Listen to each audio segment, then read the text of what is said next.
In the heart of Tennessee, the Bell family found themselves caught in a web of inexplicable occurrences, their tranquil existence ruptured by the enigmatic presence of Kate.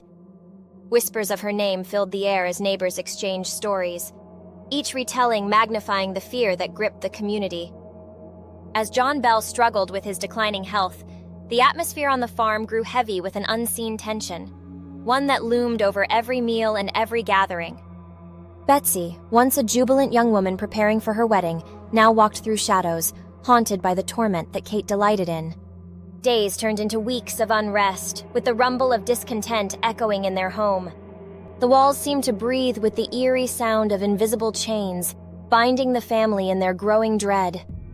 It was here that whispers coalesced into tangible agony, and the Bell family's idyllic life became a chilling testament to the supernatural forces that haunt the edges of reality.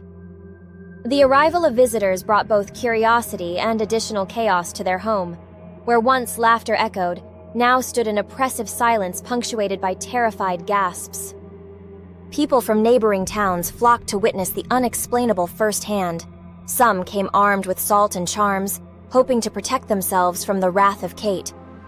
Among them were locals and skeptics alike, each hoping for proof of a supernatural phenomenon that defied explanation.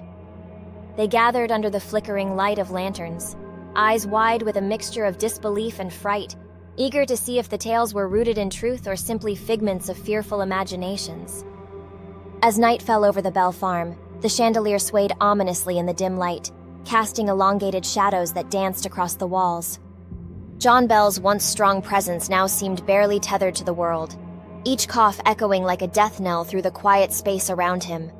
Betsy, confronting the specter of her imminent wedding, tried to cling to fleeting moments of joy, but nothing could silence the willful torment that rattled the very foundations of their home.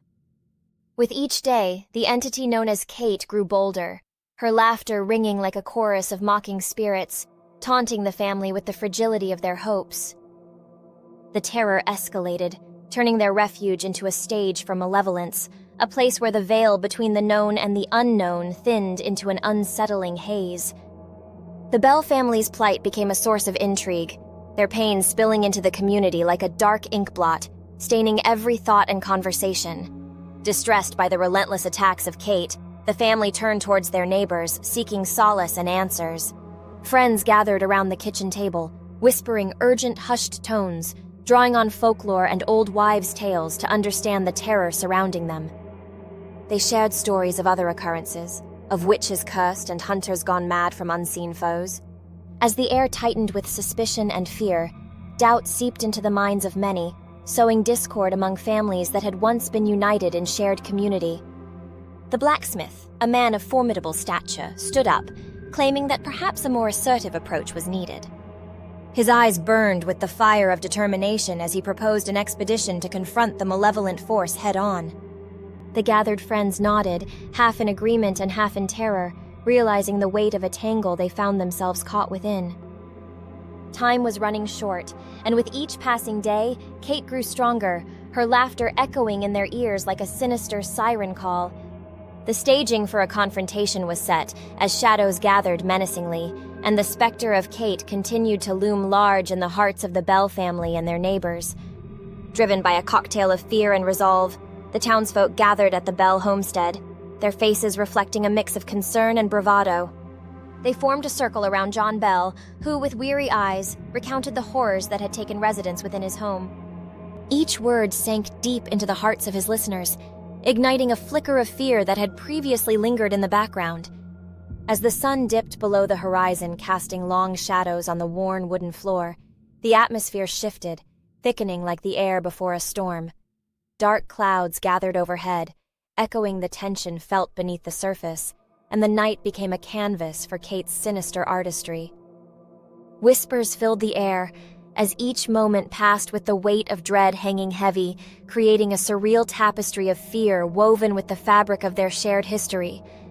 As the moon cast an eerie glow over the farm, the collective anxiety of the townsfolk heightened, intertwining their fates with that of the Bell family. A chilling wind swept through the trees, rustling the leaves in ominous whispers that seemed to beckon Kate out of the shadows. Heartbeats quickened as they awaited the supernatural entity that had plagued their lives, the air thick with anticipation and dread. Each person in the circle brimmed with resolve, yet uncertainty gnawed at them like a persistent shadow, desperate to overtake their bravery as they stood against the unknown. In the end, the mystery of the Bell Witch chronicles not only the experiences of one family, but speaks to the depth of fear that lingers in communities across time. The whispers of Kate remain a haunting echo, leaving us to grapple with the boundaries of reality and the supernatural that forever dance in the shadows.